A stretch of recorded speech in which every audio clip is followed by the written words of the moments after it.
you're one of those who will like eat in private, like order a bunch of food, go home, and you want to eat by yourself, if you go through your day and you just can't wait, like you already know what you want to eat when you get home and you just can't wait to get home. We all know intuitively what kind of diet we're supposed to eat. It's understanding why we can't follow through with the diet, why we can't just stop ourselves from eating. For me, it was basically that it was my only time to connect with myself. That was like the only time I felt like I could be me, if that makes sense.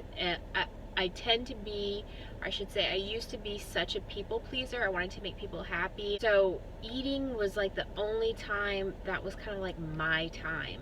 And I would want, and it really just comes from this thing of valuing other people's opinions over my own.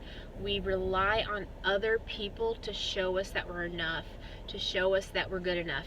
How many likes we get, what they say to us, if they compliment us, their verbal reactions, their non-verbal reactions. We're constantly reading people to see what they think about us, relying on other people to tell us, to let us know if we're good enough or not. And that is, I heard somewhere it said that that's a sickness. It's I think one of the biggest underlying problems with our obesity is, especially with social media, it's easy to see other people as our source of happiness, for other people to be the ones to let us know that we're enough. But it's not until we start acknowledging that we do that, we start acknowledging the little things, like we're waiting to see what somebody says, we love to hear when people talk about us, like, what do you think of me, to let us know who we are. And instead, we have to learn to stop and think about our own opinions. Eric Thomas was even talking about this. He was saying, you know, how many of us listen to other people's voices in our heads? We don't even know our own voice. And it's so true, because, you know, when we go about our day, we're constantly seeing the world through somebody else's eyes, seeing ourselves through somebody else's eyes. And for me, it was like a big, you know, eye-opening moment to sit there and be like, well, dang, what do I think about this? I mean, it sounds pretty simple and straightforward, but I think I didn't realize for the longest time that I had other people's opinions and thoughts running in my head. I was constantly trying to dissect what other people were thinking about me, trying to dissect what people thought, and all, you know. And then it gradually, as the more I was aware of it, the more I could change it, and the more I could stop and say, okay, well, so-and-so probably thinks this, so-and-so probably thinks that.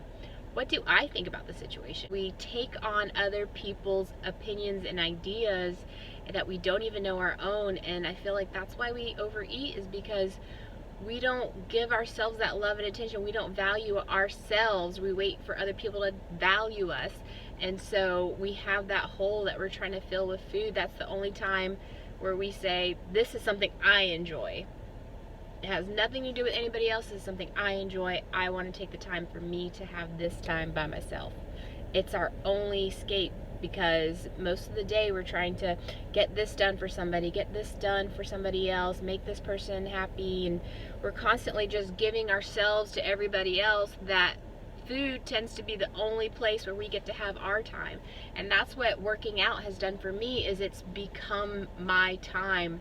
I remember feeling like, how can I ever get there where I feel like working out is like enjoyable in my time?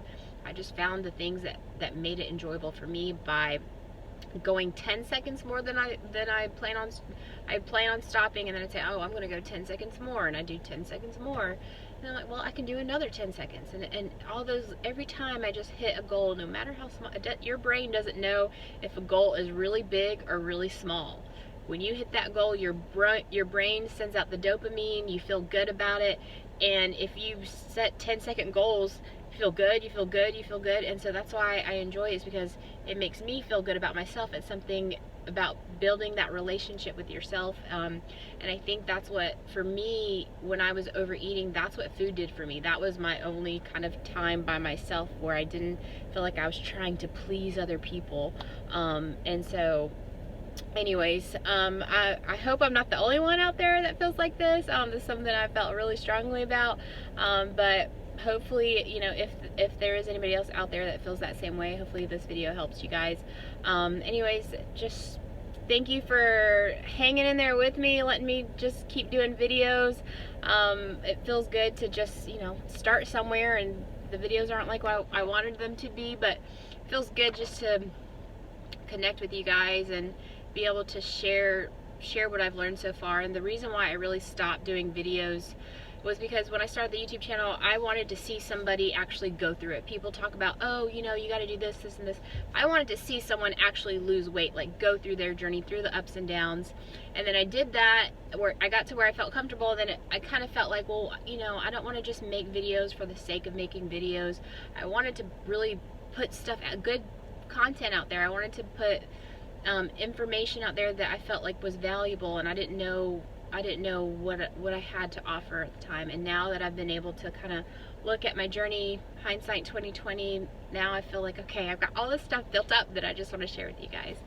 So anyways, I hope you guys are having a wonderful weekend, and I will see you guys next time. Mwah, mwah, mwah.